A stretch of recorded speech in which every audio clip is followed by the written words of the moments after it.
खुद पर विश्वास रखो। प्रेरक प्रसंग।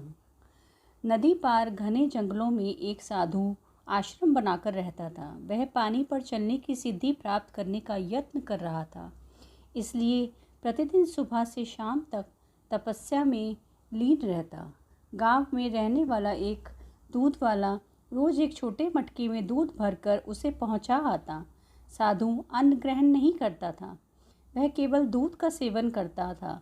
साधु को दूध पहुंचाने दूध वाले को रोज नदी पार करनी पड़ती थी, लेकिन वह बिना नागा रोज नियत समय पर आश्रम पहुंच जाता था।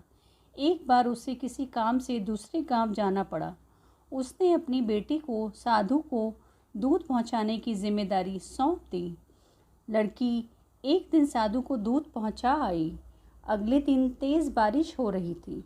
जब वह दूध लेकर जाने को हुई तो उसकी माँ ने उसे ये कहते हुए रोक दिया कि ऐसी घनघोर बरसात में नदी पार करना ठीक नहीं। लड़की नहीं गई। बारिश थमी। तब तक शाम हो चुकी थी। वह दूध लेकर साधु के आश्रम पहुंची। उसने देर से आने के लिए साधु से क्षमा मांगी। तब साधु ने उसे एक मंत्र देकर कहा, इस मंत्र के द्वारा वह पानी पर चलकर उसके पास आ सकती है। साधु इस मंत्र को कई दिनों से स्वयं आजमाना चाहता था, किंतु उसे मंत्र पर पूरा विश्वास नहीं था। लड़की ने मंत्र लिया और चली गई।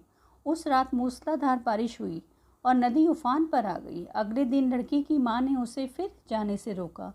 तब लड़की ने साधु के दिए मंत्र के बारे में उन्हें बताया। उस दिन मंत्र का जाप करते हुए उसने नदी पार कर ली। साधु के पास जब वह पहुंची तो उन्हें धन्यवाद देकर बोली, गुरुदेव, आपके मंत्र द्वारा आज मैं नदी पर चलकर सही समय पर आपके पास पहुंच सकी। आपका धन्यवाद। साधु चकित रह गया। उसे विश्वास ही नहीं था कि मंत्र काम कर जाएगा। वह लड़की के पीछे पीछे आश्रम से बाहर आया। उसने नदी किनारे खड़े होकर देखा कि लड़की पानी पर चलते हुए जा रही है। वह खुश हो गया कि वर्षों से पानी पर चलने की सिद्धि प्राप्त करने का उसका मनोरथ पूरा हो गया। मंत्र जपते हुए उसने नदी के पानी में पैर रखा, फिर खींच लिया। उसे पानी में उतरते डर लगा कि यदि मंत्र ने काम न किया तो क्या होगा, लेकिन जब उसने लड़की को नदी के पार सही सलामत पहुँचे देखा तो डरते डरते किसी प्रकार नदी के पानी में उतर गया। लेकिन थोड़ी ही देर में वह डूब गया। ऐसा क्यों हुआ? इसका कारण है विश्वास। साधु को इस बात का विश्वास ही नहीं था कि वह पानी पर चल सकेगा।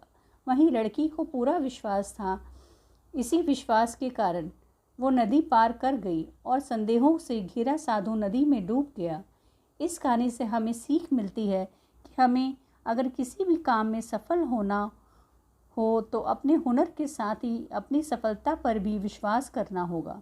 जिसे अपनी सफलता पर भरोसा ही नहीं, ना वह पूरी लगन के साथ काम कर पाएगा, ना पूरी मेहनत से, ऐसे में वह सफल कैसे होगा। इसलिए विश्वास की शक्ति का महत्व कम ना आके ये विश्वास की शक्ति ही है कि लोगों ने ऊंचे ऊंचे पर्वत डिगा डाले। खुद पर विश्वास रखें, अपनी सफलता पर विश्वास रखें। दोस्तों, आपको ये कहानी कैसी लगी हो प्लीज़ कमेंट करके बताइए और आप प्लीज़ सब्सक्राइब, शेयर और लाइक कीजिए। आशा करती हूँ आपने ये कहानी अच्छे से सुनी होगी। धन्यवाद दोस्तों।